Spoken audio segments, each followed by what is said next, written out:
Sleep, reading, calling your mother, and chasing a dream may all matter. That does not mean they belong on one scoreboard.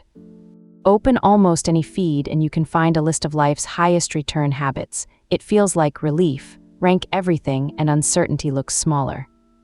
Then rest must justify itself against skill building. A conversation becomes networking. A quiet walk is allowed only if it pays you back in focus. The problem is not every item, it is the common currency. We force unlike things into one unit, then let that unit define a good life. Here is a different map, an editorial model, not a measured taxonomy. An action can serve a foundation, capability, relationship, governance function, or future option. Those roles share no single return on investment unit. Consider a monetary policy analogy. In 1975, economist Charles Goodhart described an indicator whose earlier statistical relationship broke down when authorities used it for control. Personal habits are not monetary policy. This is analogy, not behavioral proof, but once a proxy becomes the target, satisfying the proxy can replace protecting what it represented. A step count can replace movement, a book count can replace learning, a contact count can replace intimacy, a streak can replace direction. The metric stays tidy while meaning leaks out. Measurement helps when it stays inside its jurisdiction. Minutes record duration. They cannot tell you whether a practice fits, a relationship is reciprocal, or a dream is yours.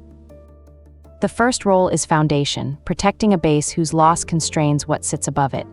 Sleep, movement, food, recovery, treatment, and safety may belong here. Habit lists prescribe exact doses. Current United States guidance instead describes weekly ranges. For adults, 150 to 300 minutes of moderate aerobic activity or an equivalent vigorous combination, plus muscle strengthening on 2 or more days. Sleep guidance changes with age. The Centers for Disease Control and Prevention lists 7 or more hours for adults 18 through 60, 7 to 9 for ages 61 through 64, and 7 to 8 for adults 65 and older. These are population guidelines, not personal prescriptions.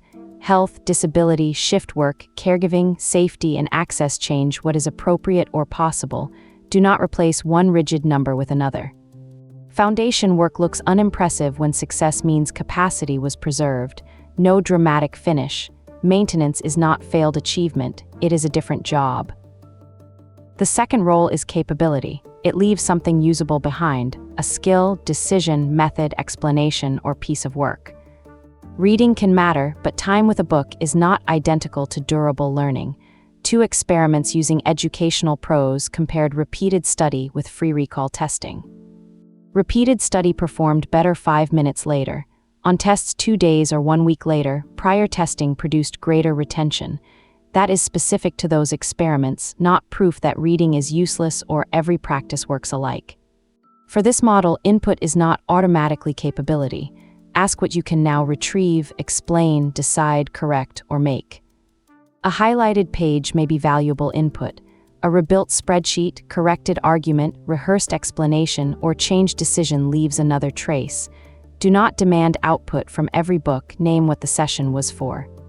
Reading for pleasure needs no disguise as skill acquisition. Pleasure can be pleasure, just do not call every consumed page compounding. The third role is relationship. The United States Surgeon General's advisory treats social connection as relevant to individual, community, and societal health and well-being. Consequential does not mean instrumental. An advisory cannot tell everyone to call a parent weekly or maintain exactly 3 to 5 close relationships. History, safety, culture, distance, care, and the other person's wishes matter. Relationship is different because someone else has agency. You cannot optimize friendship like storage. Showing up matters, but so do consent, reciprocity, history, and need. Once people become portfolio assets, attention becomes extraction, dinner becomes networking, care becomes reputation. A contact count may rise while a relationship thins. Protect relational time without demanding a financial or productivity return. Some parts of life matter because they refuse to become instruments. The fourth role is governance. Saying no, reviewing experience, delaying an impulse, curiosity, or solitude change what gets admitted, delayed, corrected, or refused. A governor is not better because it restricts more. Saying no to everyone is not wisdom. Delaying everything is not discipline. The role depends on what it protects or corrects. Habitautomaticity research also resists a universal countdown.